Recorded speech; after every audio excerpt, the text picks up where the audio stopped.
Mediocre team and Big D. That's what makes this funny. How about the Cowboys? How about the Cowboys? Some way, somehow, when they count, just wait. They will let you down. The accident, they will mess it up. Just wait. The accident, they will let you down. Just wait. The accident, waiting to happen. It will happen. Tony Romo know the football, know what's coming next. He will get in the way. The deception of success. Tony Romo know the football. Are you kidding me? That's why not a catch. Really? That's funny. Big D, teasing you. This is what they do. Walking through we show up on cue. Accident, something will go wrong. The accident of the big Jumbotron. Accident, gotta recognize it's a black cat running around that franchise. Same with accident, they will mess it up. Just wait. The accident, they will let you down. Just wait. The accident, the accident, the accident, waiting to happen. It will happen. How about them Cowboys? You already know what it is. What's up, everybody? Hope you all had a wonderful weekend. Welcome into First Take. Max Kellerman is in LA. I'm here with Donovan McNabb. I'm Molly Karam. Where's Stephen A? And there is that. How about them Giants is what we should be saying, What's going on, y'all? How you do? How you do? How you do? Everybody all right?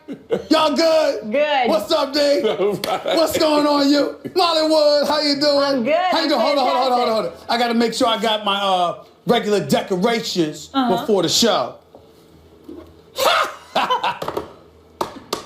What's up, D? What's going on, man? Listen. I tried to tell everybody, and I'm about to break it down why I'm wearing this today. But y'all go ahead. I just want to make sure, first of all, did everybody have a nice weekend? Absolutely. Great weekend. Thank you, fans. Feeling good. How about you? We're feeling good. I know you had a good week. Max, you all right, man? LA?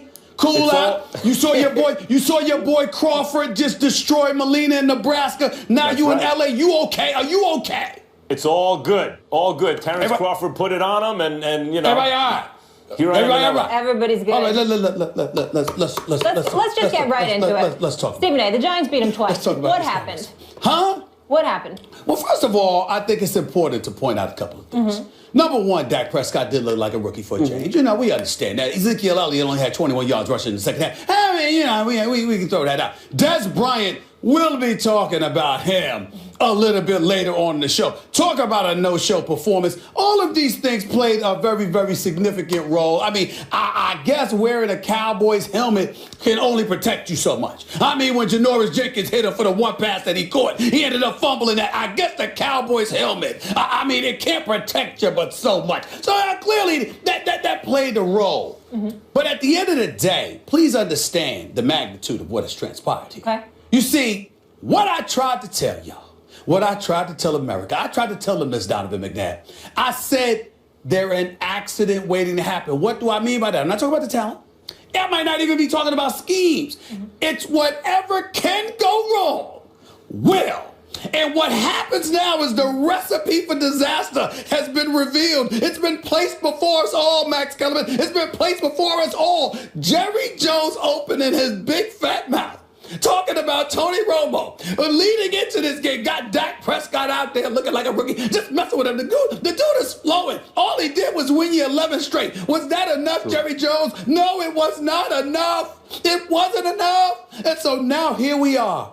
Yes, it's only 2 losses, but you know this as well as I do. When you show the recipe for someone's kryptonite, all of a sudden everything starts to fragment and fall apart. That is what I saw last night. Courtesy of the Giants defense, sure. But in the end, it's Jerry Jones in his mouth. That's why I wore this shirt today. That's why I'm going to wear this shirt all day. In Jerry, I trust. Not you all. No, not you Cowboy fans. No, in Jerry, I trust. When all else fails, Jerry Jones will find a way to mess it up. And that's why the Cowboy fans nationwide, they're nervous right now. They're panicking because they know they can't trust their billionaire owner. It's so beautiful right now. Imagine how miserable Cowboy fans are. This is just, mwah! How about them Cowboys? You know, it's funny. We look in the situation, and let's go back to when conversation started about Tony Romo. Remember, it was the Philadelphia Eagles game when Tony's standing on the sideline. Dak didn't play so well, throwing off his back foot, floating a few balls, trying to get the ball to Dez Bryant more than usual. And that's what happened in a game like this. I think the competition between Dez and Odell started to elevate a little bit now where it began to affect Dez Bryant. And it began to affect Dak Prescott. I think if you go back to their basic offense that's running the football, utilizing Cole Beasley and Jason Witten in the offense, and then secondly, you go to Dez Bryant. Things changed in a game like this. This is the problem I have with the Dallas Cowboys going forward, because it's not the same Dallas Cowboys that has made them successful over the last 11 games. It's things like this that you bring you out and you say, well, yeah, Dak Prescott is a rookie. We all know that. We've known that all season. Yeah. Ezekiel Elliott, he's a rookie. We've known that. But at some point, they're going to play like rookies. We've seen Jared Goff. We've seen Carson Wentz. The list goes on. But now my thing is for the Dallas Cowboys, how do you overcome this adversity? Because this isn't something that's small. This is a big deal because now the fans are starting to rumble a little bit about Tony Romo. Media is asking Jason Garrett, which finally Jason Garrett came out to say, this is Dak Prescott team and we're going forward. No, I've been waiting on that. And over the we're last going to get into that in a little bit. Because I'm tired of hearing Jerry Jones. You're the head coach. Say something because you can put all this to rest. I think at this particular point, we're looking at their schedule. They have a great chance of bouncing back. But when you look at what Tampa has done, when you look at some of these teams that are surging, there's a great chance that the Giants may win the NFC East, and that's going to become a problem for the Dallas Cowboys. Max? The answer is really not about the Cowboys. This is not about Dak Prescott playing like a rookie. Dak Prescott was not so bad yesterday. That's not what it was about. I mean, he wasn't up to his normal standards, but there was a reason for that. It's because the game was about the Giants, the New York Football Giants defense. How often in the NFL do high-priced free agents come in and actually make the difference? It's not that kind of league. And as much as Jerry Reese has deserved criticism in recent drafts, guys like Landon Collins notwithstanding, did a great job in free agency. I mean, he hit big time with Janoris Jenkins and Vernon Olivier. You look at how they played yesterday and the way the defense has come together as the season has progressed. Last night, that looked like an elite defense, arguably the elite defense, but it's like right up there with the best defenses we've seen all year, including Minnesota early in the season. You can't call me a homer about this. I was not saying this all season, but that's what it looked like yesterday against Dallas in that offensive line. They won because they dominated. I can't believe it. Dallas's offensive line, and when you combine that with the fact that they have the best receiver in football, which I've been trying to tell people for a couple of years now, and Eli Manning, who's a clutch quarterback, you have the best version of a puncher's chance for the Giants, and that's what happened to the Cowboys yesterday. Second time the Giants have beaten them. Max. You saying a lot of stuff there that don't make no sense. You don't have to wait till we're trying to ask you a question. We're trying to ask you a question because it don't make sense. First of all, Dak Prescott didn't play bad. 17 for 37, 165 yards with 2 interceptions. He didn't play bad? Who's he playing against? This is what quarterbacks look like when the protection breaks down. Oh, so in other words, we have an excuse, no matter who it is. If you're playing against a defense that plays elite, that means you don't attribute some of the poor play to the quarterback? They were in the game until the end. It's not like Dak Prescott played them out of the game. The offense did not show up for the Dallas Cowboys led by Dak Prescott. That's not a fact. Yeah, and if you take away that big play, the Giants' offense didn't show up either. You're right. Almost threw about 3 or 4 Eli was awful last night. Eli was bad last night. You're right. And I told you going into the game, it's the kind of game that if you didn't look at the score, you'd think maybe Dallas is winning, ball control, all that. But the difference in the game is that if the Giants can keep it close, they have a home run threat unlike anybody else, and that's Eli Manning to Odell Beckham Jr. He hit him on a 5-yard slant pattern for crying out loud. That's how he scores touchdowns. They were walking 3 and outs all day long. They were scared to do anything. Right. They left it on their defense because their offense, led by Ben McAdoo, by the way, who did not call a great game. Eli Manning, who did not play a great game.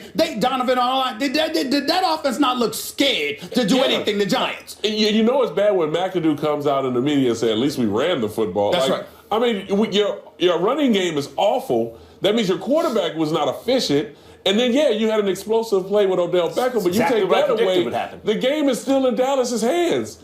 Like, this is a game in which for the Dallas Cowboys, they were in a great position, even with them playing bad. So how do you even credit the New York Giants? Because I told you that was going to happen before the game. You didn't tell anybody that the offense was going to be awful. My prediction was the Giants, Eli is playing behind the 8 ball from the start because the Giants have no running game, but the defense has been getting better, and if they can keep the game close, Odell Beckham represents a home run threat unlike any other. You're right about, and that could be the difference in the game. You're right about that. You're right about that, but you're acting like Eli Manning had a good game, and he did not. No, he didn't. And by the way, neither did Dak have a good game. But Tom Brady doesn't always have good games. He has bad ones sometimes. Russell Wilson does. See what just happened. The best quarterbacks in the game, the best quarterbacks of all time, Peyton Manning, Dan Marino, whoever you want to say, sometimes they have a stinker. And you know when that usually occurs? In a divisional rivalry game, when their offensive line protection breaks down against a really good defense. Fine, just don't sit up there and say that Dak Prescott had a good game like you started off saying. I didn't say he had a good game. You said he wasn't that bad. He was bad. Right. Yeah. They were in the game at the end. But it doesn't take away from the fact that he was bad.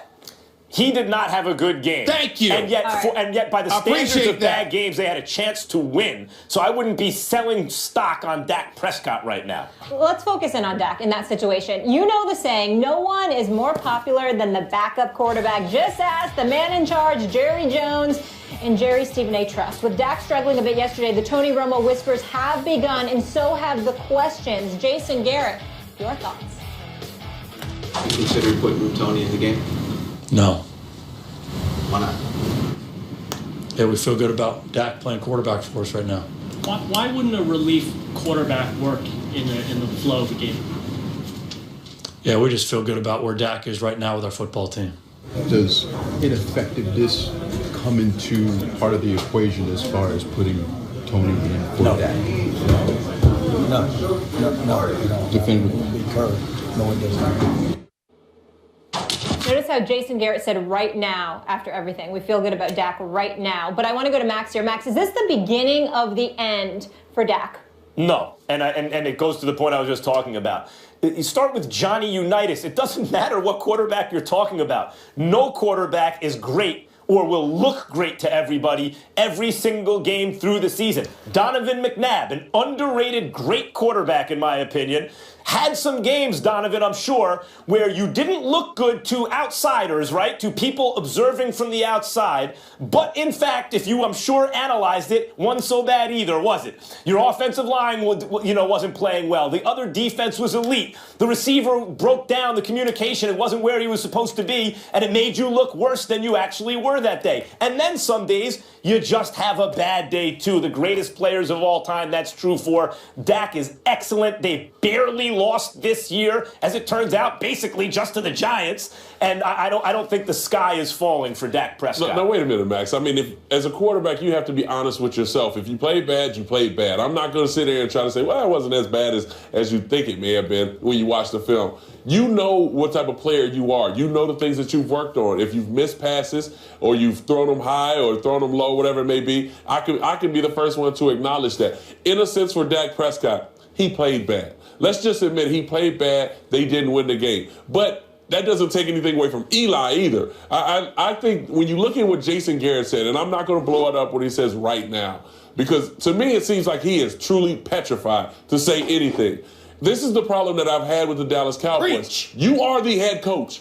You have to be the one who set the tone, not Jerry Jones, the owner. Guys may run into Jerry Jones in the hallway and be able to communicate with him a little bit about maybe contracts, what's going on with the team, whatever it may be. But for the guy standing in front of that auditorium, talking to me to get me fired up about playing the Giants for the second time and being able to redeem ourselves, and Jason Garrett, you have to stand in front of the media and say, our starting quarterback is Dak Prescott. We're going to go as far as Dak Prescott takes us, not the backup Tony Romo. The problem is with this whole Tony Romo conversation, it's going to put more pressure on Dak Prescott. It's going to put more pressure on the whole offense when things don't go well. But Jason Garrett can put it to rest if he just step up and say, Dak Prescott is our guy. But we're going as far as he takes us. But he won't step up. He won't step up. And even Jerry Jones in the locker room looked like he was afraid to hurt Tony's psyche or something. Let's call it what it is. And I don't mean this as negatively as it's going to sound, but Jason Garrett's a puppet. Let's be clear about it. He's happy to have the job. He doesn't want to lose the job. He was like damn near the adopted son of Jerry Jones because he was being paid $3 million. He's being paid the same as the head coach Wade Phillips was being paid when he was the head coach of the Dallas Cowboys. Right. He was the heir apparent. So now we transition that level of affection, that family type atmosphere, that brotherhood, that father-son relationship rather. You take that and you transition that to Tony Romo. And what do you have? You have a situation where everybody's being sensitive, but we ultimately must adopt and fully embrace what the desire is here. The desire is, and this is why the Dallas Cowboys are dancing better than the late Gregory Hines, God rest his soul. This is why they're tap dancing like this. Because what they can't say and what they're striving to disguise is their desire that Tony Romo be the one that steps up in there. They have never supported Dak as much as they should have.